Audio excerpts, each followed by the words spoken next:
Njagala okwebaza abalabe baffe aba Spark Arts Media.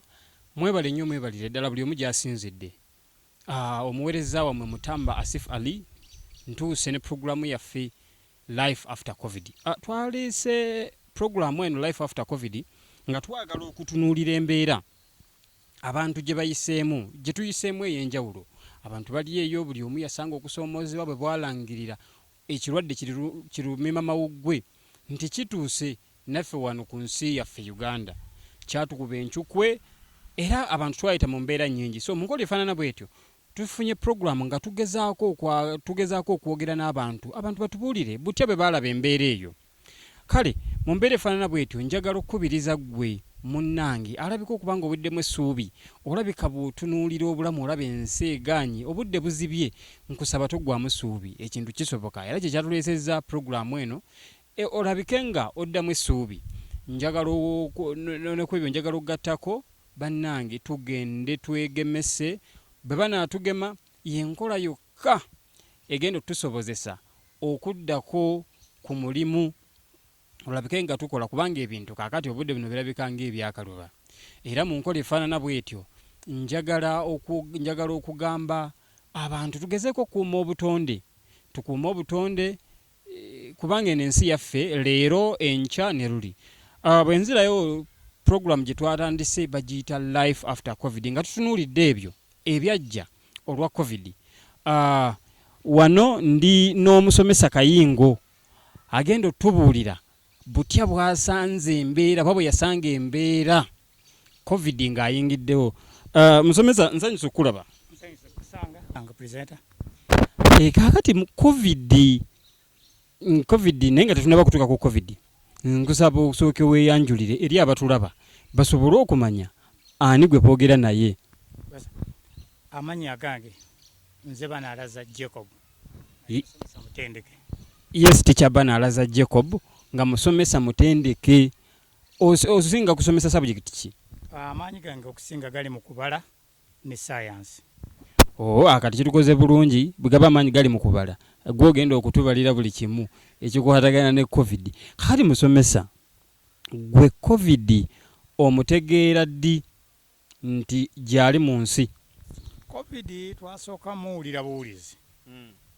Ng'era bw'omanyi omuntu bw'awulira ekintu nga kiri wala ayinza okulowooza tekijja kutuukira eno. Twasooka ne tumuwulira mu Japan ali eyo mu province emu, ali eyo mu ssaza erimu ayiddawa. Naye tugenda okutuuka 2020 mu Maachi awo. Twasooka okuwulira cases ezasooka eza Covid. Ne tulowooza nti Covid wa muzannyo. Era abantu abasinga olw'okuba twali tetulabangako bulwadde bumaamira nsi yonna buvudde okukakkana, twagenda okwekanga ng'ebintu bikaaye mu Uganda. Ng'ebintu bikaaye mu Uganda. Kituufu ebintu byo byatabuka ennaku z'omwezi sirizeerabira, zaali nga gwali mwezi gwa kusatu nga 16 lutusooka okufuna omusuubuzi eyagenda e Dubai eyo okuleeta ebintu n'akomawo n'obulwadde. Ndowooza wayitawo ennaku 2 President n'alangirira. President okulangirira yakusanga yalangirira oli ludda wa?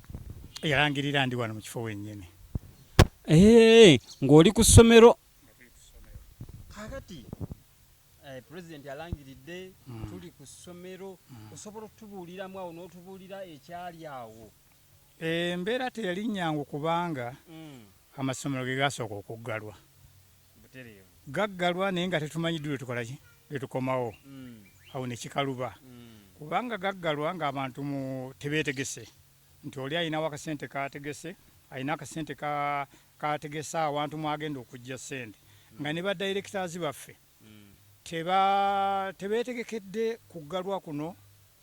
Kyakubiri nga tebamanyiddwe bagenda kuggulirawo. Buli kintu ne kiba nga kiri mu mbeera ya kusambaalukuka, abaana kudduka, abazadde kudduka, bakola ki, ne badirector nabo ne batabulwa. N'abasomesa naffe ne tukola ki? Naffe ne tutabulwa. Then nga webitabukira nga n'owedduka gw'oyinza okugamba nti woyimpa kino tamanyiddwa ogenda kolayi okumusasulira kubanga gy'ojja ssente wakoze ki. Embeera ekalubye mu kyalo gye twali tusuubira okuba nti tuweereza akasente tekakyaliyo n'akavaayo tekakyasobola kujja ebintu ne bikola ki ne tubiyita bya lusaago tugenda okulanga ebintu bikalubye n'okutuusa kaakati ebintu ne bikaluba. Kituufu n'okutuusa kaakati ebintu ne bikaluba. Kati musomesa gwe oyinza otubuulira olina famire okumpi bikusanga bitya oba gwe wali weka kubanga munnaye abasomesa bamagana ne bafuna ekicuba famire oluusi nesigala mu kyalo n'asigala ng'anoonya. Gwe ku nsonga za famire wali oyimiridde otya? Famire yange nali njirina eno nga mbeera nayo naye nga sisula nayo wano ku ssomero, nsula nayo mu ttawuni awo ekajjansi. Osula nayo mu ttawuni ekajjansi. Kakati ekajjansi mu ttawuni kyali kitya? Tekyali kyangu kubanga bw'omanyi oluguudo lw'Entebbe ebyokulya by'oluguudo ku luguudo lw'Entebbe biri waggulu k'okusinga enguudo endala. Kyo bwe kiri bwe kityo mu Uganda nti oluguudo lw'Entebbe luli expensive. Manda, byakulya, ntambula, biki byonna entambula eridda ebintu biri waggulu nnyo. Omanyi ababeera ku ziri enguudo endala bagamba luno lwe luguudo olugenda ebweru. Yes. Ndowooza baali batuufu. Ndowooza ensonga eyo yebaseeza ku bintu. Naye kaakati ekajjansi wali wazimba gwe ekajjansi? Sinnaba kutuuka kuzimba muno kubanga era sikyagala nnyo lwa nsonga nina essuubi ery'okuddayo eka okukulaakulanye mu kitundu eriya yaffe. Bannange abatulaba njagala okubajwe nga wulidde omusomesa agambye ayina essuubi ly'okuddako ewaka akulaakulanye ewaka ewaabwe. Kakati gwava gy'ovudde simanyi oba gw'oddayooko n'okulaakulanyayoko naye mu nkola efaanana bwetyo n'alikusabye naawe oddewowa odde ewaka okulaakulanyeyooko. Kakati musomesa awo pulezidenti amaze okwogera alangiridde agambye nti okutandika nga 18 amasomero mudde ewaka kyaki mugende ewaka ennyumba mpangise. Oyitamu otya mu mbeera efaanana bwetyo oba landiroodi wo be bamu ku abo abaali abeekiza kuba watugambye baddayirekita bo munnange nabo embeera yabakwata tebeetegese. Olwo oyitawo otya mu mbeera y'okupangisa ate nga mu budde bwe bumu olina famire olina okubaliisa ate nga tokola? Landiroodi wange yali wakisa yagumiikiriza ekimala era ebbanga lino tuyise mu covid nga tuli bumu naye. Wazira ekyannyamba kiri ekintu kimu nti mukyala wange mukugu mu kukola eddagala lya habo. Mukyala wo mukugu mu kukola eddagala lya habo? Yes, era alina ne certificate ye. Yali kugukiramu ddala. Kaakati awo bwe twasobola okugerengetanya omanyi bwa obulwadde busigala nga buluma abantu. Eddagala lye twalina mu sitoowa lye twategekanga abantu n'otundako bwoti n'otundako naye jjukira n'abantu nabo baalinga bagumye kubanga nga omuntu ayinza kugula ddagala okujjako ng'olumbe lumuli bubi nga talina kyakulya. Awo twayita mu mbeera eyo nga tugenda eddagala lya habo mu butuufu lyo lyatuyamba. Wazira twadde emabega mu pulaani zaffe ze tutegese mu nteekateeka yo yadde emabega kubanga sitooka eri gye twalyangako ntupangisaako ennyumba gye twalyangako ntupangisaako ennyumba. Kuba pulaani yange enkulu yali yakuwandiika kitabo era kyempandiise kyo kikozeko research emyaka 25.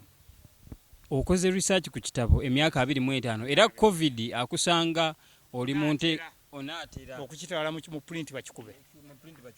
Kakati covid ata kyangalanya atya anti obusente ze twalina okutwala mu kukikubisa ati twazikozesa. Okiraba sente ze twalina okutwala mu kiri kukiyita ombuuza nti kiri kuki kiri ku handwriting yokka. Handwriting si yempandiika okuwandiika omuntu awandiika atya ne yeegombesa. Kiri mu chapters 20 naye ng'okuva ku cover esooka kyogera ku kirambika omuntu awandiisa atya ne yeegombesa ne yeesiimisa. Kati obusente obwo bwonna bwe twali tukuŋŋaanyiza tugenda ku ekyo bwonna ne tubukozesa ne butuyamba okuyita mu covid nga batugaseko ne ssente ziri ze twajjanga mu herbal medicine mu ddagala ly'ekinnansi eritalina mizizo kubanga abamu balina ery'emizizo abalala balina ery'emizizo naye eryaffe terina mizizo.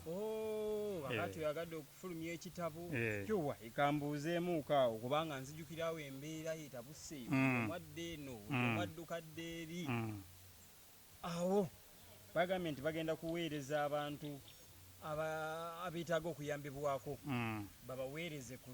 babaweereze ku byokulya emmere era abantu sente bazisonda kakati gwe wanene Kajjansi muli kumpi ne Kampala Kajjansi package eyo mwagifunako eyali ey'eggwanga saagiraba nako lwa nsonga nti bw'oba ogirabye tuyinza kwegaana naye emmere gye nsuubira gye nafunako zaali kilo 10 zaayita mu kyaki emu gye neerabiddeko era zaali obusawo bwali buwandiikeko waliwo kyaki yagyegaba emmere mbutuufu ye yagaba kyaki eyo naye ngyerabiddemu yali mu covid eyasooka naye nemmere endala eyo gye bajja bagaba oba n'ensimbi ebyo twawuliranga biwulire kakati muzeeyo omaze otugamba nti emmere gavumenti gye yagaba gwe wagiwulira buwulizi ku leediyo era tewagikola ki tewagirabako era mu nkola efaanana bwetu ne tutubadde tumaze okwebaza ab'amakanisa abalina kye baakola ki abalina kye baatuwa kiro baagabanga 10 so kaakati awo tuba tuli awo ne baleeta ssente z'abasomesa era fe abamu twagala okuddako mu busomesa zo ssente wazirabako ssente saaziraba lwa nsonga nti amannya baagatwala naye mu kuzza ssente tetwazirabako kwegamba twalemererwa okumanya kubanga ofiisi z'abaddiyo ziba n'amannya gaffe buli mwezi batwala amanya buli myezi 2 batwala amanya nsuubira singa baayita mu baddiyozi abasomesa twandibe tufuna ssente tetwaziraba bannaye kakati mu nkola efaanana bwetyo ongera okwebaza gwe omulabi wa Sparkle Arts Media webale wonna wesinzidde webale kusubscribinga gamba ne munna subscribinge stories zino zongereyo kubanga tulina story nyingi zetwongedde okubafumbira zetwongedde okubaleetera twagala buli muntu tujja kujja waggulu mu esi tujja kubuuka emyala okusobola okufuna stories zammwe tutandise n'omusomesa Teacher Jacob Banalaza biki byoyize mu covid muno ekikulu kyenjize bw'abaliwo exercises nga yakutaasa bulamu omuntu ajanguyire ekintu kikulu exercises zenga yakutaasa bulamu omuntu ajanguyire osobola okubaawo n'ekirangama nti nekino ng'omusomesa ekyokubiri omuntu okuba nga ayiiya aleme kuyiiyiza mu layini emu ayiize wano bw'oba olina omukyala naye aba abeeko kyakola bw'oba olina mugandawo naye mubeeko kyomuteekamu ate nga ffe abasomesa obudde engeri obusinga nti tubumala ku ssomero ate yiyiza mu department eyo mwoli oli musomesa nti fuba nnyo olabe nga bakumanya bajja kubanga bakutuukirira ku kino nakiri kuba bamanyi nti oli mumanyi kaakati nganze bwe natandika bwe ngambye ekitabo nsuubira nti bwe naaba nga nyinyusa obusomesa nja kubanga ate ndi mu kugenda n'ebitabo n'abalala abaagala okunnuma njagala kunnyamba mu kino naye nga bali muki mu byanjigiriza kuba siyinza kuvaano ngambe nti ngende nfube ngende mbeera omukinjaaji ngende mbeera ate makanika nja kubeera mu layini eyo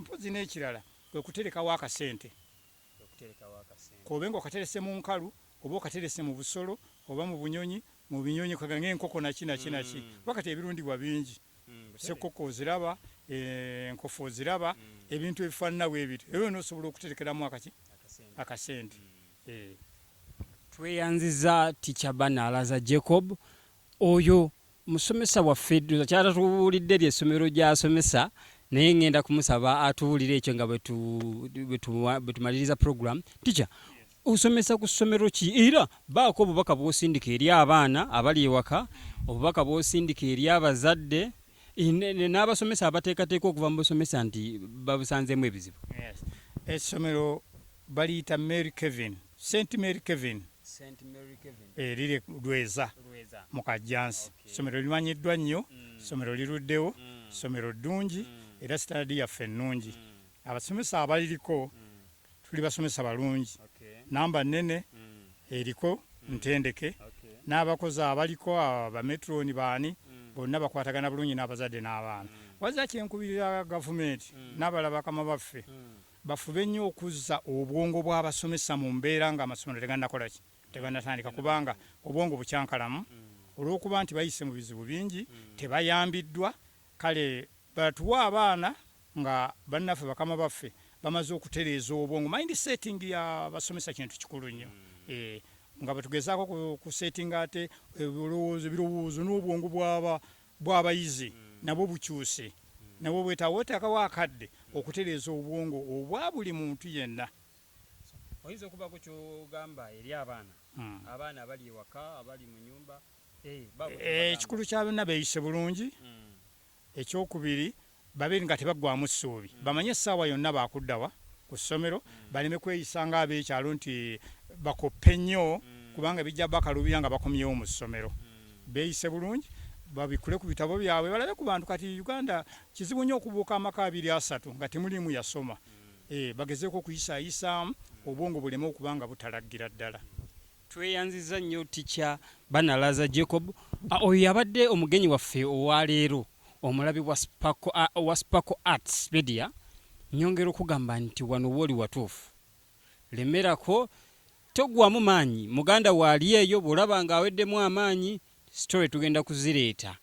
W'omukatale tujja, omusuubuzi tujja, omukubi wa buloka tujja, otubuulire butya embeera gye wayitamu. N'ebyo njagala okwongera okubagamba, bannange mugende babageme, y'engeri yokka gye tugenda okusobola okuddayo okukola. Ate okugamba kuba kuwedde n'obuveera, bannange obuveera, obucupa, tukuuma obutonde kubanga eno ensi yaffe. Nsigadde omuweereza wamwe Mutamba Asif Ali wano ku Sparkle Arts Media. Mwebale nnyo, mwebalire ddala.